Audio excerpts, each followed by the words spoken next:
بخاری شریف میں حدیث ہے، قاضی اعجاز مالکی رحمۃ اللہ علیہ نے بڑی تفصیل سے لکھی ہے، راوی حضرت انس بن مالک ہیں۔ ایک بندہ بڑی دور سے آیا نبی پاک صلی اللہ علیہ وسلم کی زیارت کے لیے، بڑی دور سے۔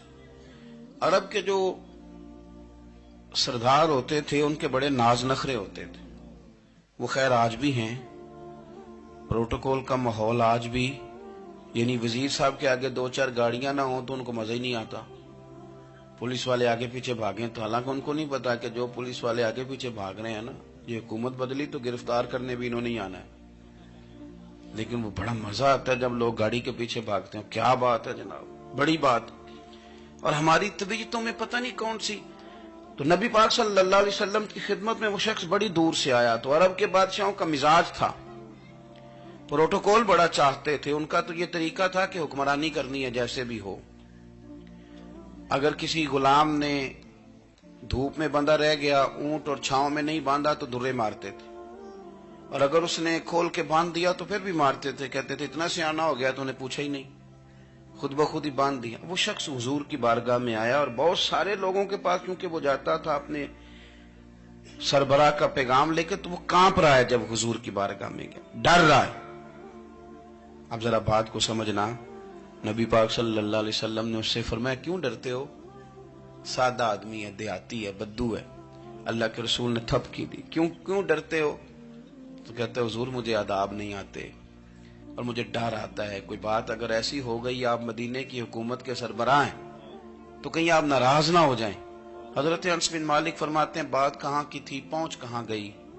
جب اس نے یہ کہا نا کہ آپ تو حکومت کے سربراہ ہیں، کہیں کوئی غلطی نہ مجھ سے ہو جائے، تو نبی پاک کی آنکھوں میں آنسو آ گئے، حضور رونے لگے، اور نبی پاک صلی اللہ علیہ وسلم فرمانے لگے نہ بھائی، تو کسی حکومت کے سربراہ کے پاس نہیں آیا، نہ تو اس بیٹے کے پاس آیا ہے جس کی ماں گوشت کے خشک ٹکڑے کھا کے بھی گزارا کر لے گی۔ میں تو ایک غریب ماں کا بیٹا ہوں۔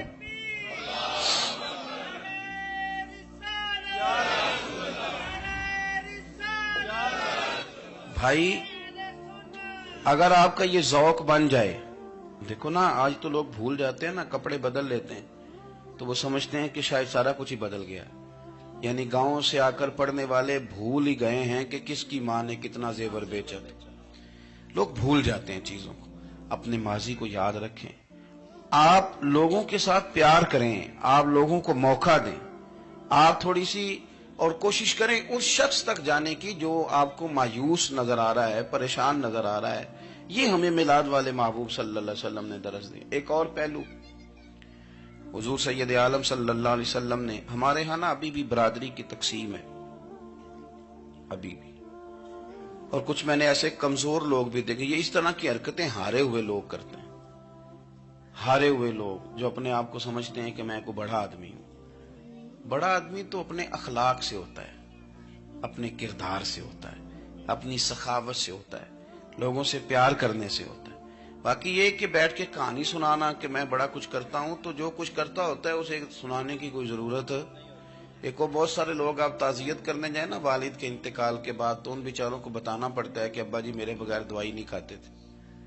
تو میں کہتا ہوں اگر تیرے بغیر نہیں کھاتے تھے پھر بتانے کی ضرورت نہیں، پھر تو سارے گاؤں کو پتا ہوگا کہ تیرے بغیر نہیں کھاتے تھے، اور اگر کوئی دال میں کالا ہے تو پھر تیری وضاحت کوئی بندہ قبول نہیں کرے گا۔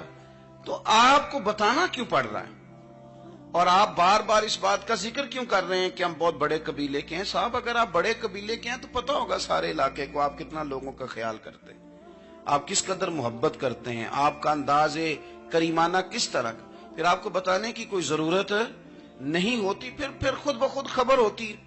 حضرت سیدنا ابو ذر غفاری رضی اللہ تعالیٰ عنہ، قبیلہ بنو غفار ایک بڑی شاخ تھی قبیلوں میں سے، جو لوگ اس زمانے میں مالدار قبیلوں سے تعلق رکھتے تھے، ان میں سے ایک بڑا نام تھا۔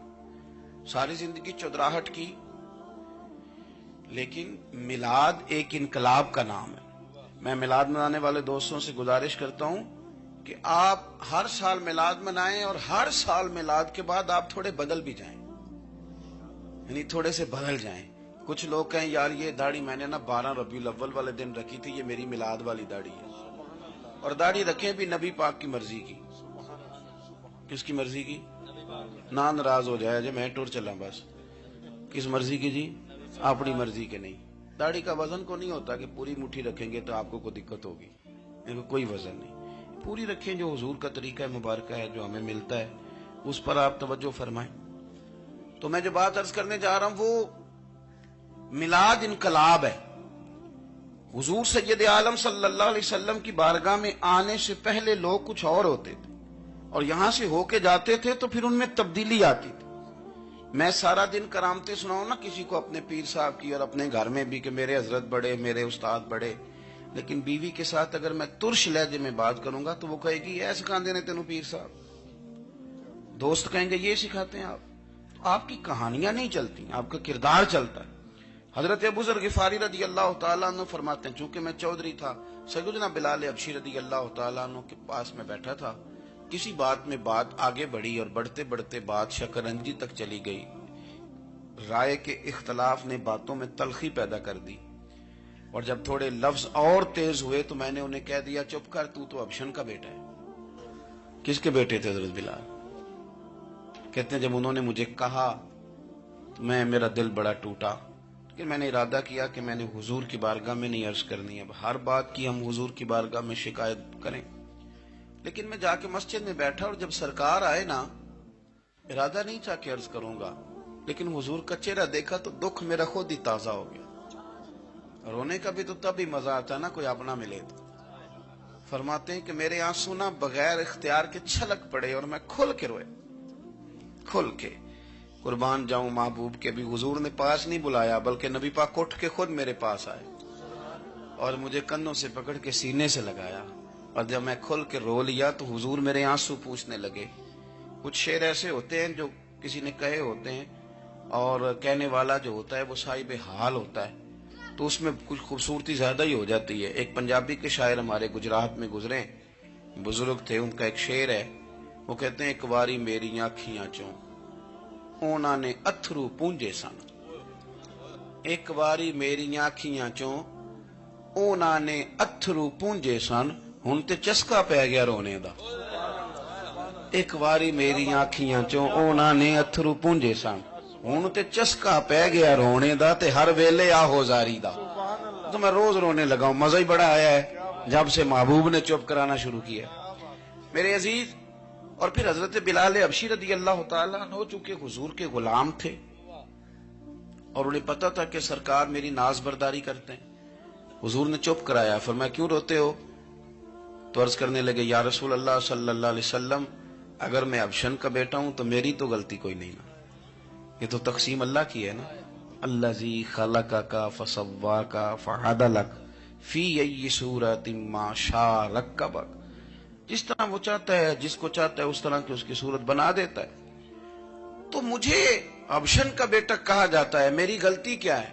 حضرت بلال نے بھی نہیں بتایا کس نے کہا ہے، لیکن نبی پاک صلی اللہ علیہ وسلم نے کیا فرمایا؟ امام یوسف صالحی نے لکھا ہے، ذرا غور کرنا بات پر، تسلیاں لوگ اور رنگ میں بھی دیتے ہیں پر یہ تسلی بڑی انوکھی ہے۔ حضور فرمانے لگے بلال اگر تو ابشن کا بیٹا تو پریشان کیوں ہوتا ہے؟ کالے رنگ والی ماں کا بیٹا ہے تو پریشان کیوں ہوتا ہے اگر تیری والدہ کا رنگ کالا ہے تو؟ عرض کی حضور آپ کیا فرمانا چاہتے ہیں؟ تو سرکار فرمانے لگے میں دو ماؤں کا بیٹا ہوں، ایک جناب آمنہ جنہوں نے مجھے پیدا کیا اور ایک حضرت ام ایمن جنہوں نے میری پرورش کی، مجھے بڑا کیا۔ حضور فرمانے لگے میری ماں آمنہ کا رنگ گورا تھا اور میری ماں ام ایمن کا رنگ کالا ہے۔ تو فرمایا اگر تجھے کسی نے کالے رنگ والی ماں کا بیٹا کہا تو اسے کہہ دینا مدینے والی محبوب کی بھی تو ایک والدہ کا رنگ کالا ہے، تو کہہ دینا۔ حضرت بلال کہتے ہیں کہ وہ اس طرح کی تسلی تھی، طفل تسلیاں نہیں جس طرح کی ہمیں دی جاتی، وہ اس طرح کی خوبصورت تسلی تھی کہ اس کے بعد میرا دل ایسا ٹھنڈا ہوا، پھر کسی کا تانا نہیں رہا، پھر کسی کی تکلیف نہیں رہی۔